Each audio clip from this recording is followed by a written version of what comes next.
Okay, so I'm gonna talk about Jug. Jug is a R package for building web APIs. It's a bit similar to, for example, Flask in Python or Express in Node.js, but specifically built for R. Maybe first, so this will be very simple for a lot of good guys here, but why do we need web APIs? And the reason is basically, let's say you are working on a small part for a big application.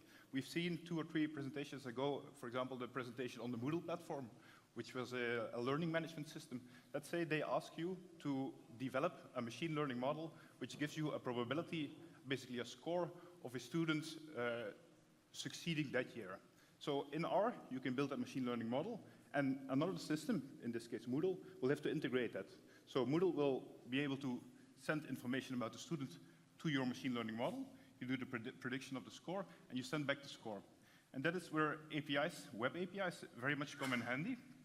And that information is basically sent through HTTP or through WebSockets. And the question you can ask yourself, and it's a relevant question, I think, is why do we need the web for this? Because there are a few packages which allow you basically to talk directly to R, or pseudo-directly. And those packages exist for Python, for example, for Octave, for Java, and probably a few others. But let's say in my personal opinion, I find those sometimes hard to set up, and sometimes also a bit buggy. And the nice thing about the web, about HTTP, is that a lot of languages have in their base libraries, or there is a very mature library available to very easily make HTTP requests. So that still might sound a bit exotic for people who don't have any development background. So let's say if you look about the full solution.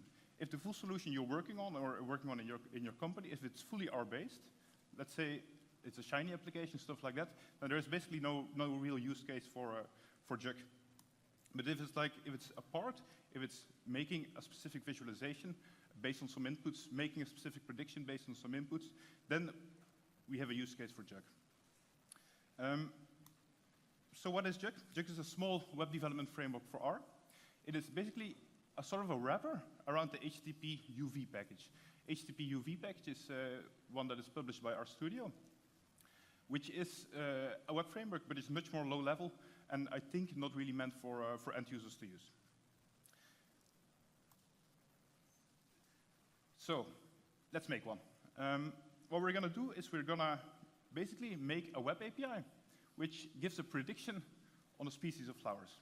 So let's say your company is working on an application where you can input some measurements on a flower, and it will give you the species of the flower. So we probably all know the iris dataset that is shown here.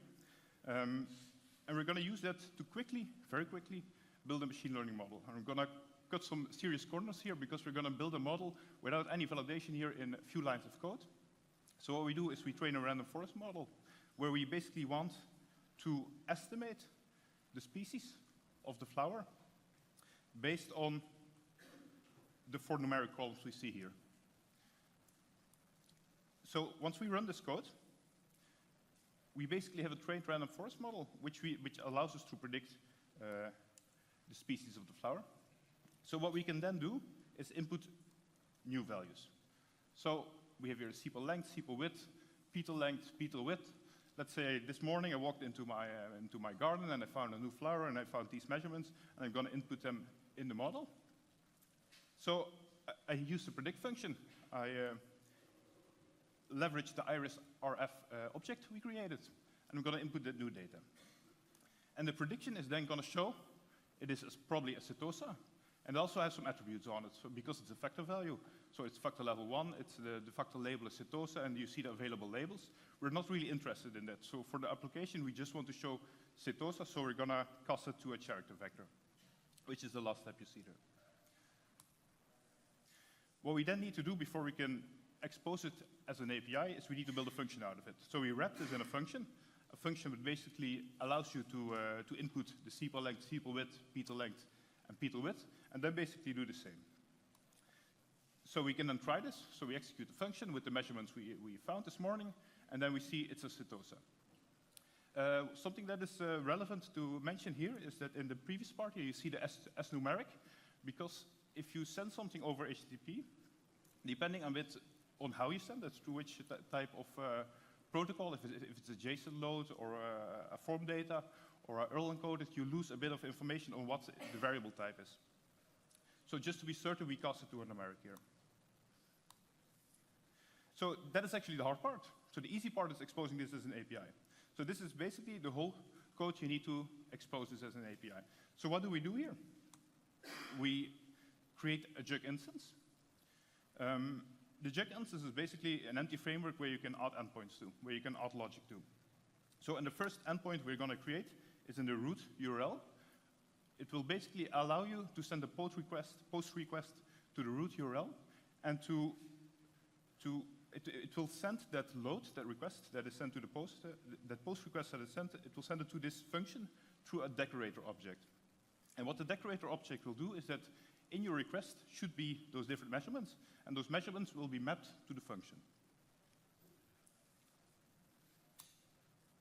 We also have a simple error handler. We're going to see an example of that. So basically, if you send a request but it's not to this URL, or an error happens during your prediction, it will catch the error and show the error, show what went wrong. And the last step is simply to start serving the API. So let's quickly show that. I'm going to zoom in a bit.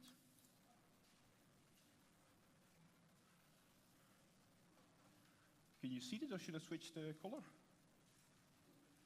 Switch, yeah.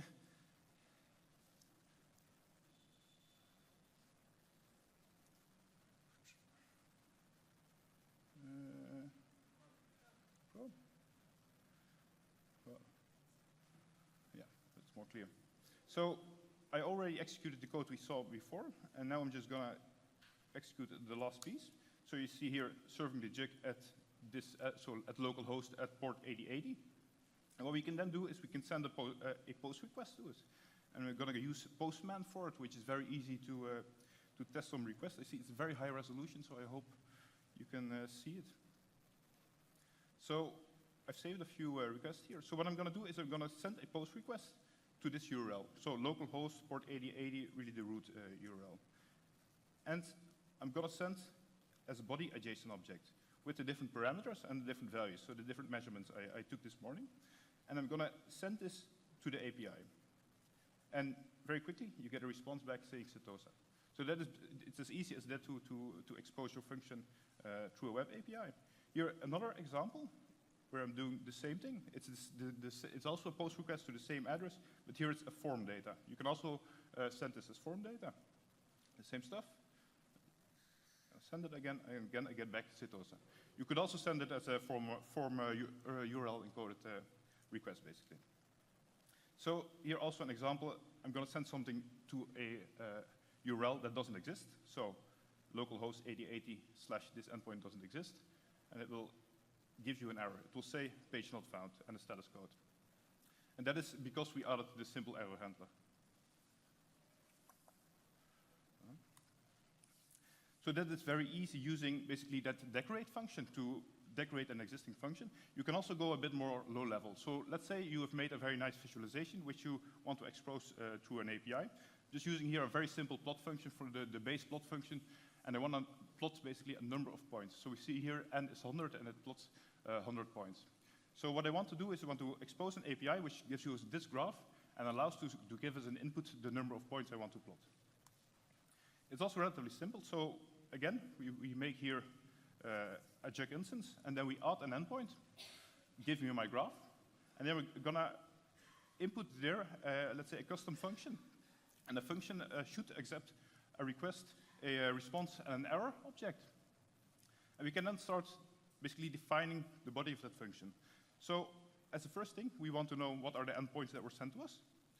And we can get it out of the request object. The request object has a list attached to it, which is called parameters, params. And endpoints should be sent to that. And based on the number of endpoints, we're going to make a point vector. We're going to use the runIf function that we saw on the previous slide. And then we basically have a point vector of n number of points, n number of random points. And then the response object has a sort of convenience function attached to it, a plot convenience function, which allows you to generate a plot. Here I'm using a base R plot, but could just as well be a ggplot, for example. And you see also here, base 64 is false. If I would make this true, which is the default, it will return a base 64 representation of your image. If it's false, it will return the binary image. So, also quickly gonna show that. So I'm gonna stop the current Jug instance and run the other one we just created. Oops. And again, go to Postman. So we're going to localhost 8080, give me my graph. And we're gonna define a key endpoint with a value of 50, and we're gonna send it to our API. And immediately we get the plot back. We can also quickly change the value, and we get another plot back. So it's basically as simple as that. So maybe a few final notes. There is quite a few predefined middlewares available. You can find the documentation on it on GitHub. So there's basic authentication, for example. There's a static file server, which I only recommend for testing purposes.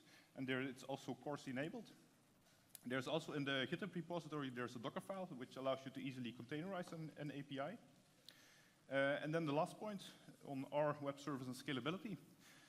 This is, let's say, rather a difficult point, because our nature of single-threadedness makes it sometimes difficult to scale these type of things. And what we've done is we've created a plugin for Jug, which is called Jug.parallel, which is also on GitHub, which basically allows you to create a load balancer in Node.js, which then creates a number of Jug instances, copies of the Jug instance you created, basically.